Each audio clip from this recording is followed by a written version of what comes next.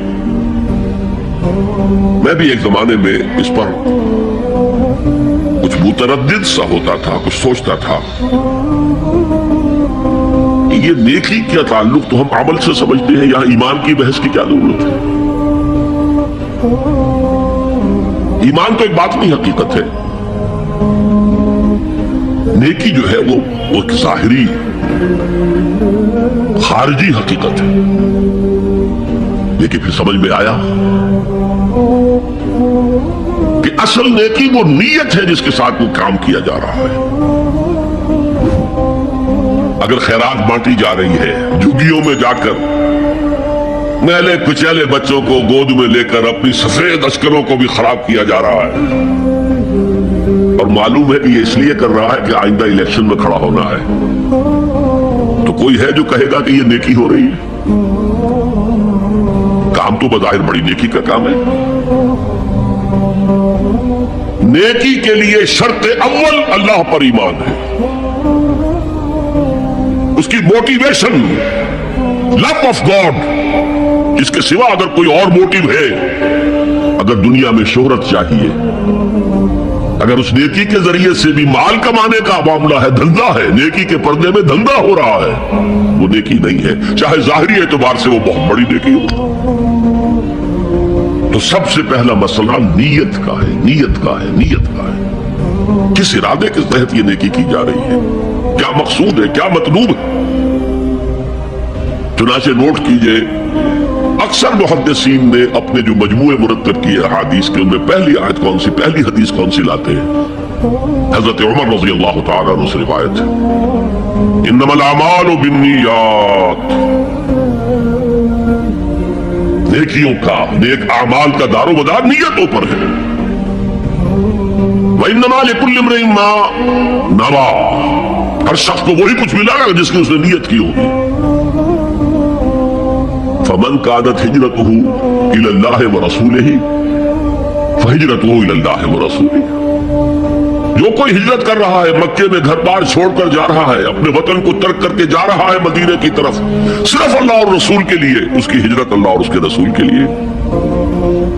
ومن كانت هجرته للدنيا يصيبها، اور اگر اس شخص کی ہجرت دنیا کے لیے ہے کہ اس کو حاصل کر لے. مثلا میں دیتا ہوں مثال، ایک مسلمان تھا، اس کا کوئی کاروبار تھا، اس کے خریدار مسلمان ہی تھے، وہ جا رہے ہیں، اب کیا کرے گا؟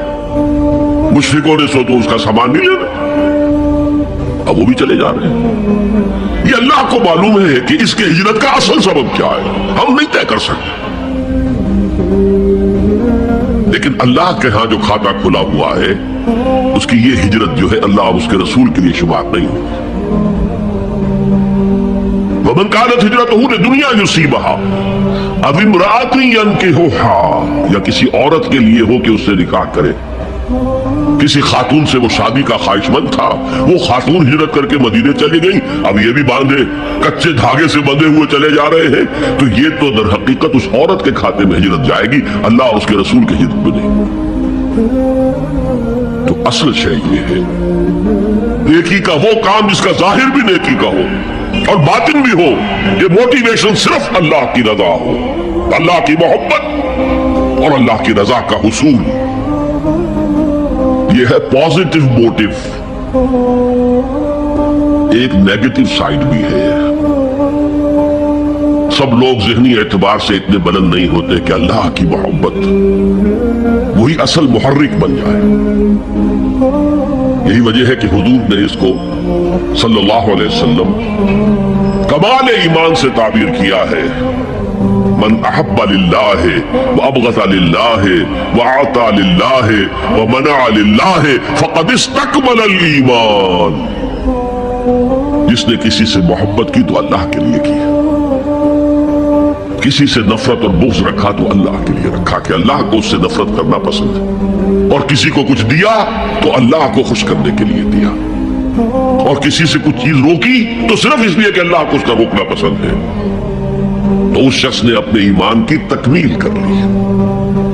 اگر اس کا موٹیو خالص ہو گیا ہے، اللہ کی محبت اور اللہ کی رضا کا حصول تو اصل میں نیکی ہے، ورنہ چاہے بظاہر کتنی ہی بڑی نیکی نظر آئے وہ نیکی نہیں۔ لیکن جو لوگ اس حد تک نہ پہنچ پائے ہوں، استکمال ایمان تک، تکمیل ایمان تک، تو ان کے لیے ایک اور موٹو بھی ہے، والیوم الآخر، قیامت کا دن، جزا و سزا کا یقین، اللہ کا خوف، آخرت کے محاسبے کا خوف۔ خوف بھی ایک بہت بڑا موٹو ہے، بہت بڑی موٹیویٹنگ فورس ہے۔ اب میں یوں کہوں گا کہ اگر کسی عمل کا محرک ہے صرف اللہ کی محبت، اس کی رضا کا حصول اور آخرت کی نجات، تو وہ نیکی ہے۔ اگر یہ نہیں ہے، کوئی وطن پرست ہے، وطن کی محبت کی وجہ سے کوئی نیک کام کر رہا ہے، اس کا وہ کام وطن پرستی کے کھاتے میں جائے گا، خدا پرستی کے کھاتے میں نہیں جائے گا۔ کوئی قوم پرست ہے، اپنی قوم کی محبت میں کچھ کر رہا ہے، تو اس کا وہ نیک کام قوم پرستی کے کھاتے میں جمع ہوگا، خدا کی پرستش کے لیے نہیں۔ یہ ہے موٹو کا فرق، اور یہ ہے موٹو کی اہمیت، اور اس کا تعلق ہے ایمان باللہ اور ایمان بالآخرہ سے۔ ایک حدیث میں حضور نے فرمایا کہ قیامت کے دن سب سے پہلے 3 اشخاص کا معاملہ پیش ہوگا۔ ایک وہ تھا کہ جو اللہ کی راہ میں جنگ کرتا ہوا مارا گیا تھا، دنیا میں شہید سمجھا جا رہا تھا۔ ایک وہ تھا جسے اللہ نے علم بہت دیا تھا، اس نے علم کو پھیلایا، خوب پھیلایا۔ اور ایک وہ جس کے پاس جس کو اللہ نے بہت دولت دی تھی، اس نے دولت جو ہے نیکی کے کاموں میں، بلائی کے کاموں میں، غربا، یتامى، مساکین کے لیے خرچ کیا۔ اب اللہ پوچھے گا ان شہید صاحب سے کہ دیکھو میں نے تمہیں صحت دی تھی، جسمانی قوت دی تھی، تم نے کیا کیا؟ وہ کہے گا اے اللہ میں نے تیرے لیے قتال کیا اور اپنی جان دے دی۔ اللہ فرمائے گا کذبت، تو نے جھوٹ بولا، انک قد قاتلت لأن یقال جریء، تو نے تو یہ جنگ میں حصہ لیا تھا اس لیے کہ تیری شجاعت کا ڈنکا بج جائے، تیری جرأت کی شہرت ہو جائے۔ وقد قیلا، وہ کہا جا چکا، اب یہاں تمہارے لیے کچھ نہیں ہے، اور فرشتوں کو حکم ہوگا اور اوندے منہ گھسیٹتے ہوئے اس کو جہنم میں ڈال دیں۔ یہی حشر ہوگا اس عالم کا، تو نے وہ نیکی کا کام کیا تھا، لئن یقال عالم، کہا جا چکا دنیا میں، ڈنکا بج چکا تمہاری شہرت کا۔ اب اس میں نوٹ کیجئے، اگر کسی عالم کے علم کا ڈنکا بج جائے، اس کی اپنی نیت وہ نہیں تھی تو اس کے اندر کوئی خرابی نہیں ہے، یہاں معاملہ نیت کا ہے۔ اگر نیت یہ ہو کہ میرے علم کی شہرت ہو جائے، میرے ہاتھ چومے جائیں، مجھے نذرانے پیش کیے جائیں، تو پھر وہی حشر اس کا ہوگا کہ اوندھے منہ گھسیٹ کر جہنم میں ڈال دیا جائے۔ یہی حشر اس سخی کا ہوگا جس نے سخاوت کی تھی، جس کی سخاوت کے ڈنکے بج گئے تھے، اس کا بھی یہی حشر ہوگا۔ تو انما الاعمال بالنیات، اور یہاں نیکی کی بحث میں سب سے پہلے ولکن البر بر من آمن باللہ والیوم الآخر۔ اب جو والملائکۃ والکتاب والنبیین، ان تینوں کو جمع کر لیجئے، اس سے مراد ہے نبوت اور رسالت۔ ملائکہ وحی کا ذریعہ ہے جو انبیاء تک لے کر آتے رہے، اس وحی کا جو ریکارڈ مرتب ہوا وہ کتابیں ہیں، اور جن پر وہ وحی آئی وہ نبی ہے۔ ان تینوں کو جمع کر لیجئے، رسالت، ایمان باللہ، ایمان بالآخرہ اور ایمان بالرسالت۔ اب اس کا تعلق کیا ہے نیکی کے ساتھ؟ یہ ذرا گہری بات ہے۔ دیکھیے نیکی کا جذبہ بھی، جو انسان کے پیشنز ہوتے ہیں وہ اندھے بہرے ہوتے ہیں، پیشنز، جذبات، نیکی بھی ایک جذبہ ہے۔ کبھی یہ جذبہ حد اعتدال سے تجاوز کر کے بدی بنا دیتا ہے،